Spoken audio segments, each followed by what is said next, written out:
So many people ask me, well, what do I do with the knowing? What do I do? How do I respond to this? How do I steward it? And there's two sides to that, because some knowings are just for you. It's not for anybody else. And a lot of knowings are just for you. God wants you to know things, and so he'll cause you to know.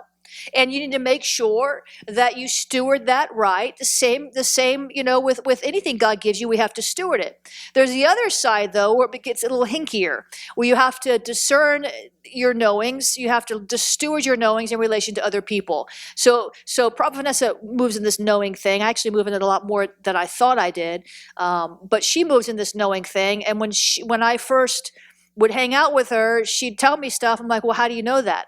Well, I don't know. And it's hard to put your faith on that if you don't understand this realm of knowing, because you're like, well, what do you mean you don't know? Is this your opinion? No. Well, then how do you know? I can't tell you. You better tell me if you want me to believe you. So that's what makes it so difficult, right? And so knowing is stewarding it for releasing it and dealing with that for other people is where it gets a little more difficult, because you can be satisfied with your knowing for yourself, but other people might not be satisfied with your knowing for them because you can't explain it. So we're going to talk about that today. So principles to releasing your knowings over people, churches, nations.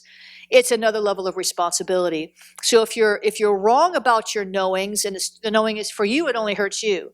But if you're wrong about your knowings for other people, then you might be leading them astray. So you have to be very careful, take this seriously.